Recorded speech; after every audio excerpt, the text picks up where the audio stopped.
안녕하세요 여러분, 백영기 목사입니다. 오늘 여러분들과 함께 사도행전 6장 또 살펴보도록 하겠습니다. 사도행전 6장 들어가기 전에 우리가 전체적인 사도행전 판 구조 한번 복습해 보겠습니다. 제가 제목이랑 이런 걸 미리 표기해 놨는데 제목을 보면서 한번 따라오시죠. 1장의 제목은 예수 그리스도의 승천, 그리고 제자들이 예수님의 승천을 보게 된 거고요. 2장에서는 오순절 성령 강림 사건이 일어납니다. 이때 사도들이 성령을 받게 되죠. 그리고 2장 후반부터 예루살렘에서 용기를 얻어가지고 말씀을 전하게 되죠. 이게 2장. 3장에서는 베드로가 이러한 사역을 하다가 안진뱅이를 일으키게 되죠. 3장에선 베드로 기적. 4장에서는 이렇게 안진뱅이를 일으켰더니 오히려 잡혀가죠.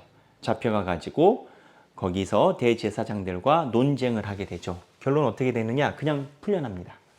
특별한 혐의점을 못 찾아낸 거죠. 그리고 5장에 초대교회에서 아나니아와 삽비라가 땅 판 돈을 가지고 하나님을 속인 일로 인해서 죽음을 당하게 됐죠. 그리고 오늘 살펴볼 6장으로 넘어갑니다. 그런데 이게 예루살렘과 온 유대와 사마리아 땅끝까지 이르러라는 구조를 갖고 있다고 했습니다.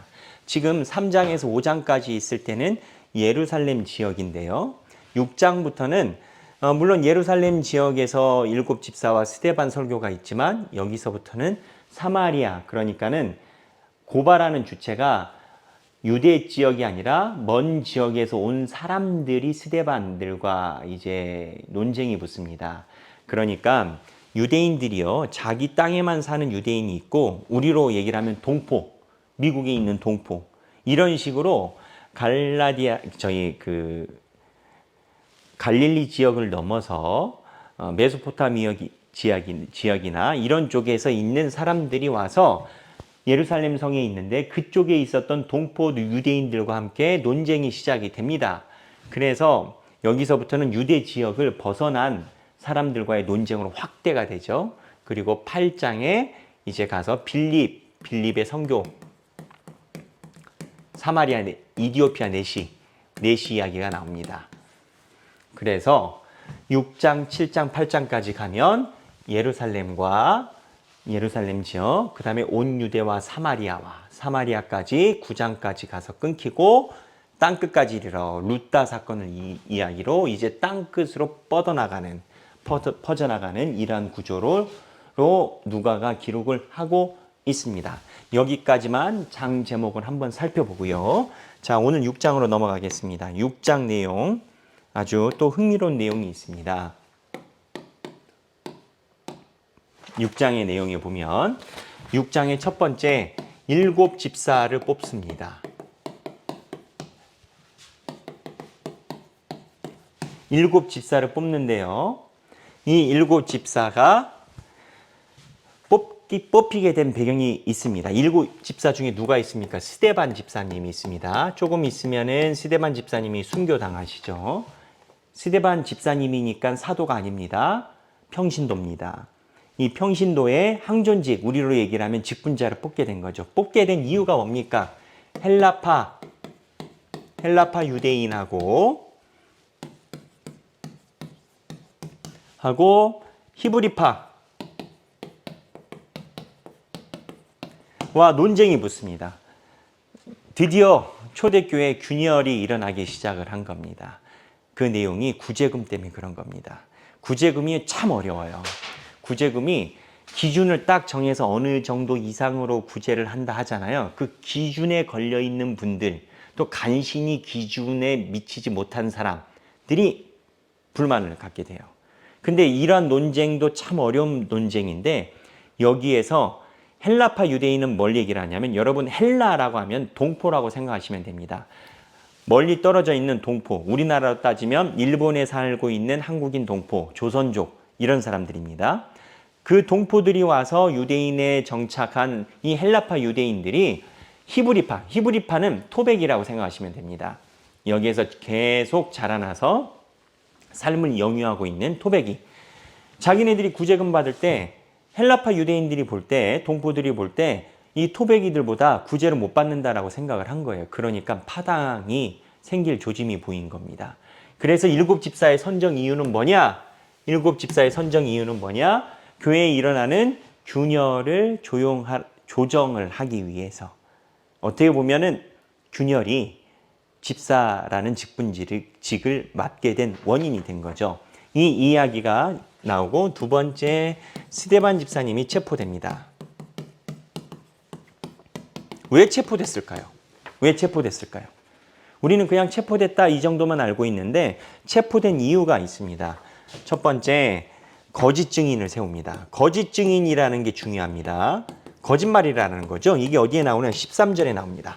거짓 증인을 먼저 세우고요. 그 다음에 스데반 집사를 체포할 때 체포하는 명분이 있습니다. 첫 번째는 뭐냐? 성전을 헐고, 스데반 집사가 예수 그리스도가 이야기한 성전을 헐고 모세 규례를 고친다. 이게 이제 이단성인 겁니다.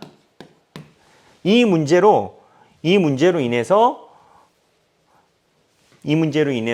스데반 집사를 체포를 하게 됩니다. 그래서 성전을 헐고 모세 규례를 고친다. 성전을 헌다라는 것은 성전 모독죄.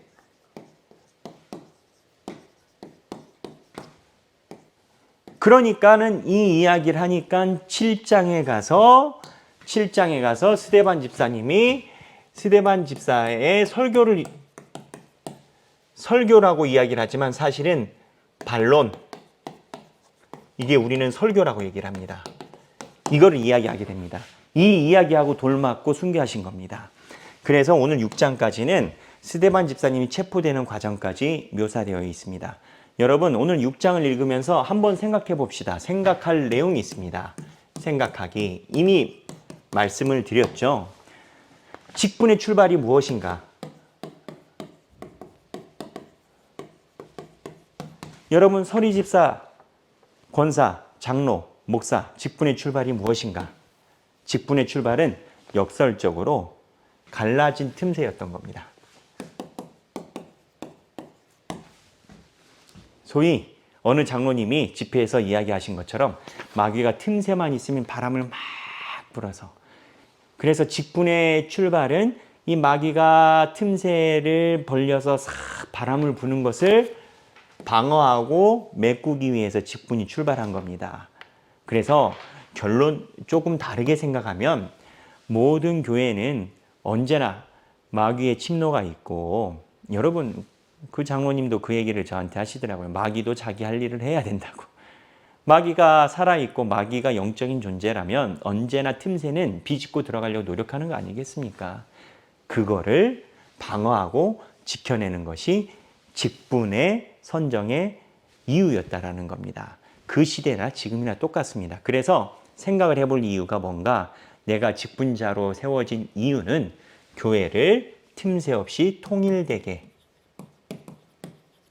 하나되게, 연합, 레위하기 위한 것이 목적이다 라고 한번 우리가 생각해 볼 필요가 있습니다. 사랑하는 우리 하길교회 성도 여러분, 우리 하길교회 성도분들이 하나님의 부르심에 따라서 각자 맡겨진 직분에 따라서 초대교회 7 집사처럼 교회의 덕이 되시는 분들이 되시길 주님의 이름으로 축원합니다. 감사합니다.